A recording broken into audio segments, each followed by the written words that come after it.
ಅಷ್ಟಶತಮಾನೋತ್ಸವ ಉದ್ಘಾಟನೆಯನ್ನ ಭಾರತದ 3ನೆಯ ರಾಷ್ಟ್ರಪತಿಗಳಾದ ಡಾಕ್ಟರ್ ಜಾಕಿರ್ ಹುಸೇನ್ ರವರಿಂದ ಮಾಡಿಸ್ತಾರೆ. ತದನಂತರ ಬಸವ ಸಮಿತಿಯ ಕಟ್ಟಡಗಳ ನಿರ್ಮಾಣ, ಅದು ವಿಧಾನಸೌಧದ ಕೂಗಳತೆಯಲ್ಲಿರ್ತಕ್ಕಂಥ ಸ್ಥಾನದಲ್ಲಿ ಬಸವ ಸಮಿತಿಯನ್ನ ಸ್ಥಾಪಿಸ್ತಾರೆ. ಅದು ಕೂಡ ಸಾಮಾನ್ಯವಾದ ಕಾರ್ಯ ಅಲ್ಲ. ವಿಶೇಷವಾಗಿ 30,000 ಗ್ರಂಥಗಳುಳ್ಳ ಶರಣ ಸಂಸ್ಕೃತಿಯ ಗ್ರಂಥ ಭಂಡಾರಗಳು ನಿರ್ಮಿಸ್ತಾರೆ. ವಿಶ್ವ ಮಟ್ಟದಲ್ಲಿ ಬಸವಣ್ಣನವರ ತತ್ವಗಳು ಪ್ರಚಾರ ಆಗಲಿ ಅಂತ ಹೇಳಿ BBC ಮಾಧ್ಯಮದ ಮೂಲಕ ವಚನಗಳನ್ನ ಪ್ರಸಾರಪಡಿಸುವ ಪ್ರಯತ್ನ ಮಾಡ್ತಾರೆ. ತದನಂತರ ಎಲ್ಲರಿಗೂ ಗೊತ್ತಾಗ್ಲಿ ಅಂತ ನಿಯತಕಾಲಿಕೆಗಳನ್ನ 50 ವರ್ಷದಿಂದ ಮಾಡ್ಕೊಂಡು ಬಂದಿದ್ದೇವೆ. ಕನ್ನಡದಲ್ಲಿ, ಆಂಗ್ಲ ಭಾಷೆಯಲ್ಲಿ, ಹಿಂದಿ ಭಾಷೆಯಲ್ಲಿ, ಮರಾಠಿ ಭಾಷೆಯಲ್ಲಿ, ಹೀಗೆ ಅದು ಒಂದು ದೊಡ್ಡ ಸಾಧನೆ. 50 ವರ್ಷಗಳ ಕಾಲ ಒಂದೇ ಸಮನೆ ನಡ್ಕೊಂಡು ಬರೋದು. ಹಾಗೆ ಕೂಡಲ ಸಂಗಮ ಪ್ರಾಧಿಕಾರದ ರಚನೆಯೂ ಕೂಡ ವೀರಪ್ಪ ಮೊಯ್ಲಿ ಅಣ್ಣವರ ನೇತೃತ್ವದಲ್ಲಿ ಇದೇ ಸ್ಥಾನದಲ್ಲಿ ಒಂದು ಕೂಡಲ ಸಂಗಮ ಪ್ರಾಧಿಕಾರದ ಸಭೆಯನ್ನು ಕೂಡ ಇಲ್ಲಿ ನಡೆಸಿ ಕ್ಯಾಬಿನೆಟ್ ಮೀಟಿಂಗ್ ಮಾಡಿದಂತಹ ಪುಣ್ಯಾತ್ಮರು ಇವತ್ತು ನಮ್ಮ ಜೊತೆ ಇದ್ದಾರೆ. ಹೀಗಾಗಿ ಅವರು ಬಹಳ ವಿಶಿಷ್ಟವಾದ ವ್ಯಕ್ತಿ. ಜತ್ತಿಯವರಿಗೆ ಅತ್ಯಂತ ಆತ್ಮೀಯರಾಗಿ ಹಿರಿಯರಾದ ಜತ್ತಿಯವರನ್ನ ವಿಧಾನಸಭೆಗೆ ಕರ್ಕೊಂಡು ಹೋಗುವುದು ಅಂತ ಹೇಳಿ ಆ ಒಂದು ಕ್ಯಾಬಿನೆಟ್ ಅನ್ನ ಇಲ್ಲಿ ಮಾಡಿದಂತ ಮಹಾತ್ಮ ಅವರು ಸಾಮಾನ್ಯವಾದ ಮಾತಲ್ಲ. ಅನಂತರ ಬಸವ ಸಮಿತಿಯ ಬೆಳ್ಳಿ ಹಬ್ಬವನ್ನ ಅಂದಿನ ನಮ್ಮ ರಾಷ್ಟ್ರಪತಿಗಳು ಆದಂತ ಸಂಜೀವ್ ರೆಡ್ಡಿ ಅವರ ಹತ್ರ ಮಾಡಿಸ್ತಾರೆ. ಬೆಳ್ಳಿ ಹಬ್ಬ, ಉದ್ಯೋಗಸ್ಥ ಮಹಿಳೆಯರ ಒಂದು ವಸತಿ ಗೃಹವನ್ನು ನಿರ್ಮಾಣ ಮಾಡ್ತಾರೆ. ಆಮೇಲೆ ಬೆಂಗಳೂರಿನಲ್ಲಿ ಬಸವಣ್ಣನವರ ಪುತ್ಥಳಿ ಅನಾವರಣ ತಾವೆಲ್ಲ ನೋಡಿರ್ತೀರಿ. ಭಾರತದ ಉಪರಾಷ್ಟ್ರಪತಿಗಳಾದ KR ನಾರಾಯಣ ಅವರ ಕಡೆಯಿಂದ ಮಾಡಿಸ್ತಾರೆ. ಆಮೇಲೆ ಅವರು ಎತ್ತರದ ವ್ಯಕ್ತಿಗಳನ್ನೇ ಇಲ್ಲ ಆಹ್ವಾನಿಸಿದ್ದಾರೆ. ಅದಕ್ಕೆ ಮೊನ್ನೆ ನಾನು ಗುರು ಚನ್ನಬಸಪ್ಪನವರಿಗೆ ಅದರ ಆಹ್ವಾನ ಮಾಡಕ್ ಅವರ ಮನೆಗೆ ಒಂದು ಮಾತಂದ್ರು. ಬಹಳ ನನಗೆ ನನಗೆ ಒಂದು ದೊಡ್ಡ ಪ್ರಶಸ್ತಿ ಕೊಟ್ಟಂತಾಯ್ತು. ಅವ್ರು ಹೇಳಿದ ಮಾತು, 95 ಅವರಿಗೆ ವಯಸ್ಸು, ಬಹಳ ನೇರವಾಗಿ ಜತ್ತಿಯವರು ಯಾವ ಘನತೆಯ ವ್ಯಕ್ತಿಗಳಾಗಿದ್ದರೋ ಅದೇ ವ್ಯಕ್ತಿತ್ವ, ಅದೇ ತತ್ವವನ್ನು ಅದನ್ನ ಬೆಳೆಸ್ಕೊಂಡು ಬಸವ ಸಮಿತಿ ಒಂದು ಅಂತಹ ಘನ ವ್ಯಕ್ತಿತ್ವದಲ್ಲಿ ನಡೀತಾ ಇದೆ ಅಂತಕ್ಕಂಥ ಮಾತನ್ನು ನಾವು ಹೇಳಿದಾಗ ಎಷ್ಟು ನಮಗೆ ಆನಂದ.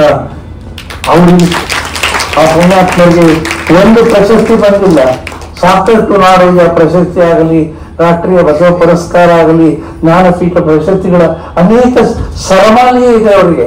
ಅದರಲ್ಲಿಯೂ ಕೂಡ ಇವತ್ತಿನ ಕಾರ್ಯಕ್ರಮದಲ್ಲಿ ತಾವೇನು ಈ ಬಸವ ವಿಭೂಷಣ ಪ್ರಶಸ್ತಿ ಬಸವ ಸಮಿತಿ ನೀಡ್ತಾ ಇದೆ, ಅದು ಎಲ್ಲದಕ್ಕಿಂತ ನನಗೆ ದೊಡ್ಡದು ಅಂದ್ರು ನನಗೆ ರೋಮಾಂಚನ ಆಗೋದು. ಅಂತ ಸಾಮಾನ್ಯ ಮಾತಲ್ಲ.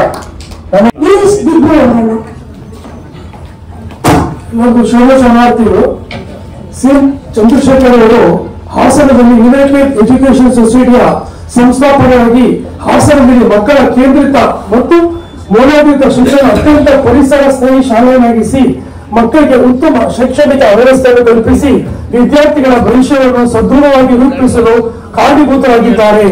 12ನೇ ಶತಮಾನದ ಬಸವಾದಿ ಶರಣರ ತತ್ವಗಳಾದ ರಾಜನೀತಿ, ತತ್ವಜ್ಞಾನ, ಸಾಹಿತ್ಯ, ಸಮಾಜ ಸುಧಾರಕ ಸಂದೇಶಗಳನ್ನು ಯುನೈಟೆಡ್ ಅಕಾಡೆಮಿ ವಚನಗಳೇ ಅವಲಂಬಿಸಿಕೊಂಡು ಮಕ್ಕಳಿಗೆ ಬಸವ ಸಂಸ್ಕೃತಿ, ಜಾತ್ಯತೀತ ಮೌಲ್ಯಗಳು, ಪ್ರಜಾಪ್ರಭುತ್ವದ ಪರಿಕಲ್ಪನೆಯಲ್ಲಿ ಬದುಕು ರೂಪಿಸಿಕೊಂಡು ಆಡಂಬರದ ಜೀವನವನ್ನು ಧಿಕ್ಕರಿಸಿ ಸರಳತೆಯ ಬದುಕು ಕಲ್ಪಿಸಿಕೊಳ್ಳಲು ಮಾನವ ಹಕ್ಕುಗಳನ್ನು ಪ್ರತಿಪಾದಿಸುವ ವರ್ಗ ವರ್ಣ ಭೇದವಿಲ್ಲದ ಸಾಮಾಜಿಕ ಸಮಾನತೆ ಸಂಸ್ಕೃತಿ ನುಡಿಗಳಲ್ಲಿ ಶ್ರೇಷ್ಠ ಆದರ್ಶ ಮೌಲ್ಯಾತೀತ ಶಿಕ್ಷಣ, ನೃತ್ಯ, ಕಲೆ ರೂಪಗಳ ಮೂಲಕ ತಂದು ಮಕ್ಕಳ ವಚನಗಳು ಅವರ ಜೀವನದಲ್ಲಿ ಕಾರ್ಯಕರ್ತರಾಗಿದ್ದಾರೆ. ಶಿಕ್ಷಣ ಕ್ಷೇತ್ರಕ್ಕೆ ಸೇರಿಸುತ್ತಿರುವ ಇವರು ಶಿಕ್ಷಣ ಯಾವುದೇ ಪದವಿ ಹೆಸರಿನಲ್ಲಿ ಇತರಿಗೆ ಪೂರೈಕೆ ತೋರಿಸಬೇಕಲ್ಲದೆ ತಮ್ಮ ವರ್ತನೆ, ಕಾರ್ಯಗಳ, ಭಾಷೆ ಮತ್ತು ನಡವಳಿಕೆ ಅವರ ಬಿಂಬಿಸುವ ರೂಪದಲ್ಲಿ ಮಕ್ಕಳಿಗೆ ಶಿಕ್ಷಣ ನೀಡುತ್ತಿದ್ದಾರೆ. ಮಕ್ಕಳಲ್ಲಿ ಏಕಾಗ್ರತೆ ಶಿಕ್ಷಣ ತಮ್ಮ ಜೀವನ ಪ್ರಯೋಗಕ್ಕಾಗಿ ಅಳವಡಿಸಿಕೊಳ್ಳಲು ಪ್ರೇರಕರಾಗಿದ್ದಾರೆ. ಇವರನ್ನು ಬಸವ ಸಮಿತಿ ಪರವಾಗಿ ಸನ್ಮಾನಿಸಲು ನಮಗೆ ಹೆಮ್ಮೆ ಅನಿಸುತ್ತದೆ. ಧನ್ಯವಾದಗಳು.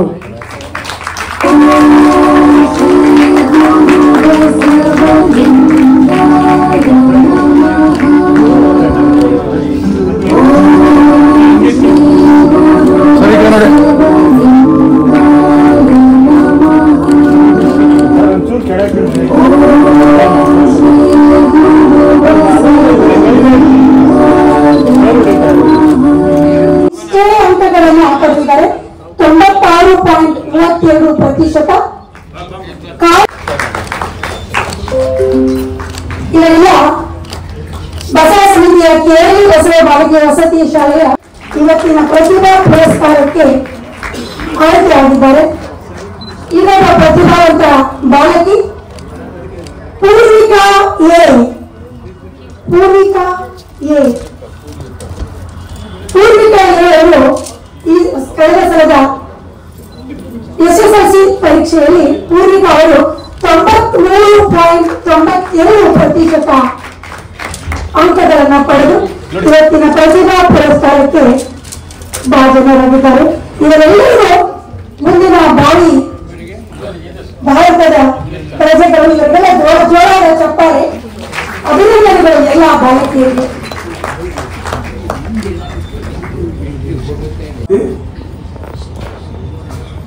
ನಾಡೋಜ ಕೋಡು ಚನ್ನಬಸಪ್ಪನವರ ಸುಂದರ ಅತ್ಯುತ್ತಮ ಸಾಹಿತ್ಯದ ಮೂಲಕ ನಮ್ಮೆಲ್ಲರ ಮನಸ್ಸನ್ನ ಗೆದ್ದಿರುವಂತ ಅವರ ಪಾದಗಳಿಗೂ ನಮಸ್ಕಾರ ಮಾಡ್ತಾ ಇದ್ದೀವಿ. ಕಾರಣ ಅವರು ಸುಮಾರು 30 ವರ್ಷಗಳ ಹಿಂದೆ ನಮ್ಮ ಮನೆಗೆ ಬಂದಿದ್ರು. ನಾನು ಅವಾಗ ಬಂದಾಗ ಶಾಲಾ ಸಾಹಿತ್ಯ ಪರಿಷತ್ತಿನ ಅಧ್ಯಕ್ಷರಾಗಿದ್ದರು ರಾಜ್ಯ ಮಟ್ಟದಲ್ಲಿ. ನೀನು ಈ ಜಿಲ್ಲೆಯ ಶಾಲಾ ಸಾಹಿತ್ಯ ಪರಿಷತ್ತಿನ ಅಧ್ಯಕ್ಷತೆಯನ್ನು ವಹಿಸ್ಕ ಅಂತ ಹೇಳಿದ್ರು. ಇಲ್ಲ, ನನಗೆ ಕಾರ್ಯದ ಒತ್ತಡ ಇದೆ, ಎಲ್ಲಾ ಕಡೆ ನಾನು ಮಾಡಕ್ ಸಾಧ್ಯ ಇಲ್ಲ ಅಂತ ಅವ್ರಿಗೆ ಬಹಳ ವಿನಯಪೂರ್ವಕವಾಗಿ ಕೇಳ್ಕೊಂಡೆ. ಆಗ ನಾನು ಯಾರೋ ಒಂದು ಹೆಸರು ಪ್ರಪೋಸಲ್ ಮಾಡೋದು ಮಾಡಿಕೊಟ್ಟೆ, ಅವರನ್ನು ಅಧ್ಯಕ್ಷರು ಮಾಡಿದ್ರು. ಆ ಒಂದು ಸಂಬಂಧ ನನಗೆ ಇವತ್ತು ಹೃದಯ ತುಂಬಿ ಬಂದಿದೆ. ಬಹಳ ಸಂತೋಷ ಪಟ್ಟೆ. ಮತ್ತೆ ವೀರಪ್ಪ ಮೊಯ್ಲಿಯವರು ಅಷ್ಟೇ 30ರಿಂದ 35 ವರ್ಷದ ಹಿಂದೆ ನಾನು ಆಗ MLC ಚುನಾವಣೆ ನಿಲ್ಲಿಸಿದ್ರು ನನಗೆ ಎಲೆಕ್ಷನ್ ಅಲ್ಲಿ. ಆಗ ಅವ್ರ ಮನೆಗೆ ಹೋಗಿದ್ದೆ ನಾನು ನನ್ನ ಸ್ನೇಹಿತರು. ಆಗ ಆನಳ್ಳಿ ರಾಮಸ್ವಾಮಿ ಇದ್ರು. ಆಗ ಅವ್ರ ಪಕ್ಕದ ಮನೆ ಆನಳ್ಳಿ ರಾಮಸ್ವಾಮಿ ಮನೆ. ತಮ್ಮ ಮನೆಗೆ ಕೆಳಗಡೆ ಹೋಗಿ ಅವ್ರನ್ನ ಮಾತಾಡಿಸಿ ಅವ್ರ ಆಶೀರ್ವಾದ ಪಡೆದು ಚುನಾವಣೆ ಕ್ಯಾನ್ವಸ್ ಹೋಗಿದ್ದೆ. ಅದು ಅಷ್ಟೇ ನನಗೆ ಇವತ್ತು ಅವ್ರನ್ನ ನೋಡಿ ಆ ಕಾರ್ಯಕ್ರಮದಲ್ಲಿ ಈ ಬಸವೇಶ್ವರ ಪ್ರಶಸ್ತಿ ಅವ್ರು ಬಂದು ಪ್ರೆಸೆನ್ಸ್ ನಂಗೆ ಸಿಕ್ಕಿದ್ದು ಇನ್ನೂ ಸಂತೋಷ ಸಿಕ್ತು ಇವತ್ತು. ಎರಡನೇದು, ಇವತ್ತು ಈ ಪ್ರಶಸ್ತಿ ಕೊಟ್ಟಿರೋದು ನನಗಲ್ಲ, ಇದು ನಾನು ಆ ಕಾಯಕನ ಮಾಡಿದ್ದೀನಿ ಅಷ್ಟೇ. ಒಬ್ಬ ಸಾಮಾನ್ಯ ನನ್ನ ಕೈಲಿ ಏನಾಗುತ್ತೋ ಆ ಕೆಲಸವನ್ನ 30ರಿಂದ 35 ವರ್ಷದಿಂದ ಇಲ್ಲಿವರೆಗೂ ನಿರಂತರವಾಗಿ ಮಕ್ಕಳಿಗೆ ಮನಸ್ಸಿಗೆ ಮುದ್ರೆಯನ್ನ ಒತ್ತುತ್ತಾ ಇದ್ದೀನಿ.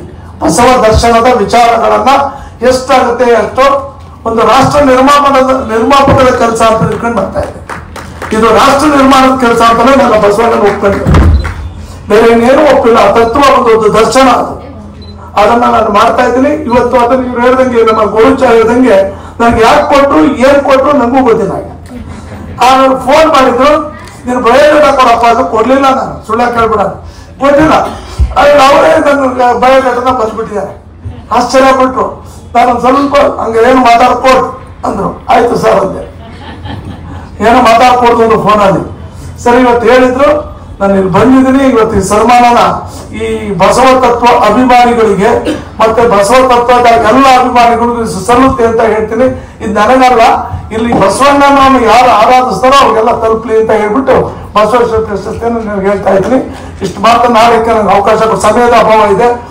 ನಮ್ಮ ವೀರಪ್ಪ ಮೊಯ್ಲಿ ಅವ್ರ ಮಾತನ್ನ ಕೇಳಬೇಕು ನಾವೆಲ್ಲ. ಅವ್ರಿಗಿಂತ ನಾವೇನು ದೊಡ್ಡವರಲ್ಲ.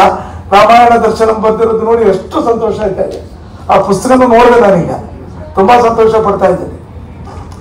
ನನ್ನ ಮಾತನ್ನ ಎಲ್ಲರಿಗೂ ಶರಣ ಅಂತ ಹೇಳಿ ನನ್ನ ಬಸವೇಶ್ವರ ಪ್ರಶಸ್ತಿಗೆ ತಮಗೂ ಧನ್ಯವಾದಗಳನ್ನ ಹೇಳ್ತಾರೆ. ಬಸವ ಭಕ್ತಿಗೆ ಮೂಲ, ಬಸವ ಶಕ್ತಿಗೆ ಮೂಲ.